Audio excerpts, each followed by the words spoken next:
Olá, sejam muito bem-vindos a mais uns 5 perguntas para o CFO Rio de Janeiro, a websérie da Assets dedicada exclusivamente à carreira do profissional de finanças. Daniel Hackman, o CFO da Constellation, é o nosso convidado de hoje. Neste episódio, o executivo compartilha conosco reflexões sobre o mercado e seus aprendizados de carreira.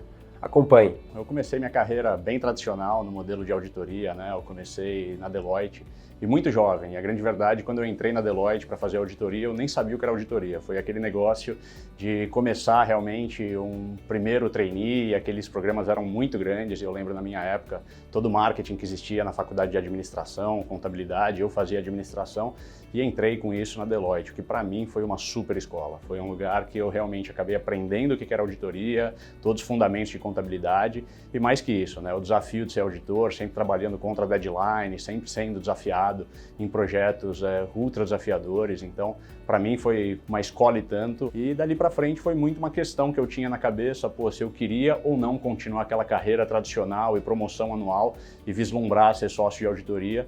Quando eu percebi que, na verdade, eu estava muito curioso e o que eu queria mesmo era ter a oportunidade de atuar do outro lado da mesa. E fui muito direto para uma oportunidade que me apareceu. A GE, na época, estava comprando muita empresa de óleo e gás, estava fazendo, na verdade, aumentando sua exposição em óleo e gás. E aqui no Brasil a gente estava no pico do pré-sal. E uma oportunidade veio de eu vir para o Brasil e voltar, no caso eu de São Paulo, voltando já para o Rio de Janeiro, para ser controller do grupo na parte de óleo e gás. Para mim foi uma oportunidade muito bacana.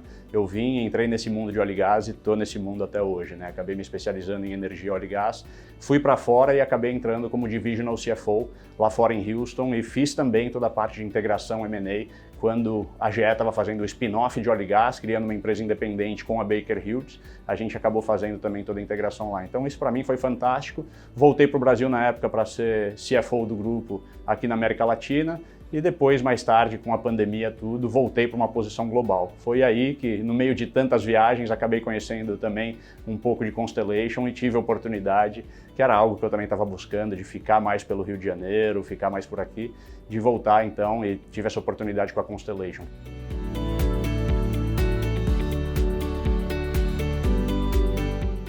Bom, como eu estava dizendo, acho que para mim foi super crítico e eu aproveitei demais isso. Eu sempre tive uma cabeça muito aberta para mudança e sempre fui muito curioso para entender e querer saber mais além do que era o meu escopo do trabalho, né? Então isso desde a auditoria, eu sempre fui muito curioso para entender o dinamismo dos meus clientes e depois que eu acabei entrando dentro do Grupo GE, esse dinamismo também me favoreceu e me deu a oportunidade de estar trocando de áreas algumas vezes e isso lá na GE era visto como realmente um avanço de carreira, né? Você ter a disponibilidade, estar pronto para assumir um desafio, talvez antes da hora até, mas quando a empresa precisa, era considerado algo que você teria oportunidade de ter uma carreira mais rápida.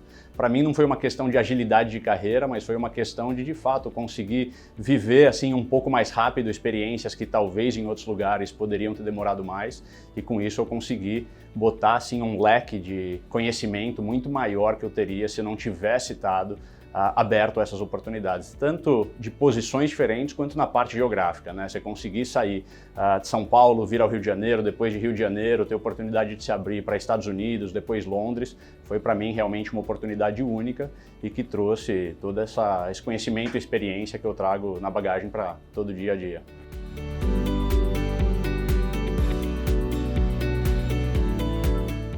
Eu sou muito grato por ter começado em auditoria, né? Eu acho que a escola da auditoria ela é muito boa em dois aspectos. Um na parte dos hard skills, que você realmente é forçado a conhecer muito de contabilidade, que para mim é a base de finanças, então você consegue ter realmente toda uma questão de você sempre acompanhar discussões que são técnicas e muito importantes, e ao longo da minha carreira isso foi diferencial em muitas vezes.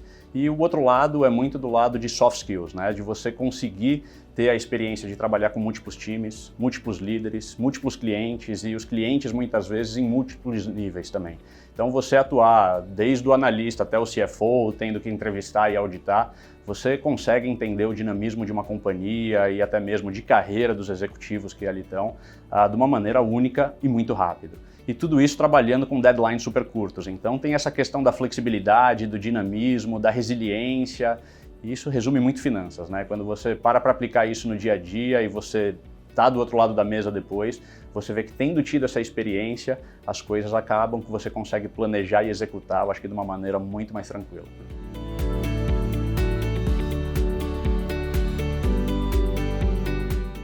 Bom, começando pelo setor, né, de óleo e gás, algo muito específico é a questão de ser uma indústria cíclica.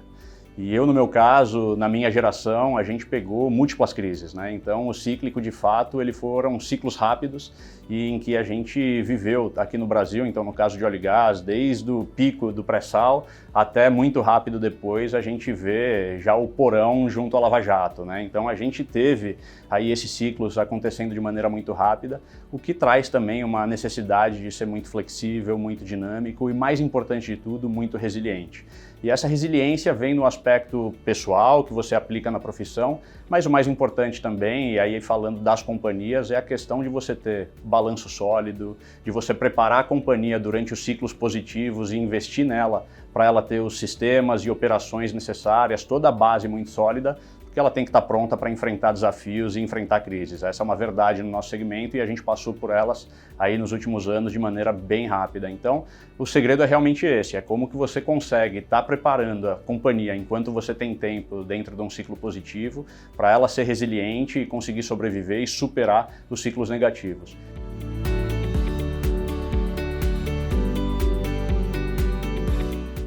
Bom, acho que é essencial, né? Eu acho que como cada posição é sempre muito crítico, na cadeira de CFO eu acho que tem a sua criticidade específica pela questão técnica, pela questão estratégica e por toda uma questão de necessidade de experiência na indústria também, né? Então, como que eu trato isso hoje? Eu talvez tento espelhar um pouquinho do que foi aplicado até comigo e as oportunidades que eu tive na minha carreira, óbvio que dentro hoje da minha dimensão, mas na época eu lembro e algo que eu realmente trago como uma referência é você ter muito claro qual é o seu objetivo de carreira. E eu, em um certo momento, sabia que eu queria chegar numa cadeira de CFO e eu comecei a identificar quais eram os gaps que eu tinha para chegar lá.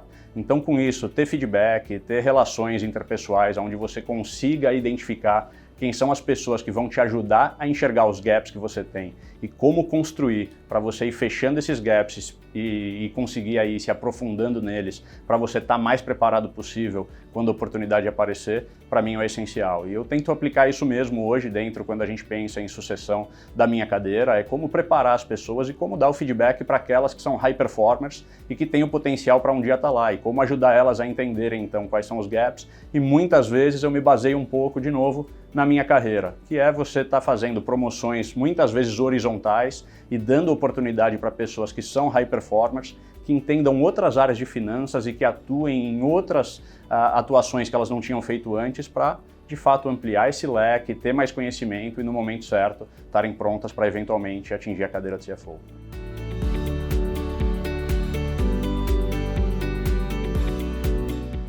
Algo que eu aprendi muito na GE e eu tento trazer isso para o meu dia a dia na Constellation também, e eu acredito que seja uma realidade para qualquer indústria, é você tentar transformar o trabalho de finanças do CFO ou de todas as pessoas que estão abaixo em mais simples. Em você pensar muitas vezes no back to basic e você conseguir fazer com que a transação financeira seja cada vez mais automatizada.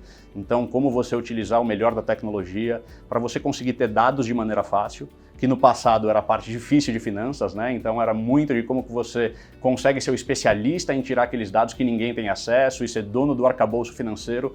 Eu tento realmente desvendar isso e trazer isso de que isso não é mais o segredo de finanças. O segredo de finanças é como você simplifica tudo isso e deixa isso muito operacional e você passar para um trabalho mais estratégico, né? Que é você conseguir de fato ser o analista daqueles dados, conseguir ser a pessoa que aplica o diferencial sobre aquilo e aí é a atuação e o partnership com as áreas estratégicas da companhia. Então, no meu caso, eu gasto a maior parte do meu tempo junto ao nosso CEO e ao nosso C-Level, realmente pensando coisas que estão muito além da área de finanças. Por quê? Porque a gente tenta trazer o back to basic em finanças e garantir que a gente tenha uma operação rodando exatamente como precisava, para contabilidade, toda a parte de contas a pagar, tesouraria e o que você precisa tá sem grandes preocupações, para você ter um time que seja muito mais sólido e que tenha muito mais tempo em estar investindo esse tempo em insights estratégicos. Eu acho que esse é o diferencial e eu tento trazer isso realmente como legado que eu deixo em todos os lugares que eu passei. Você simplificar, agregar em qualidade de vida para as pessoas, o que antes era um fechamento super árduo, você conseguir talvez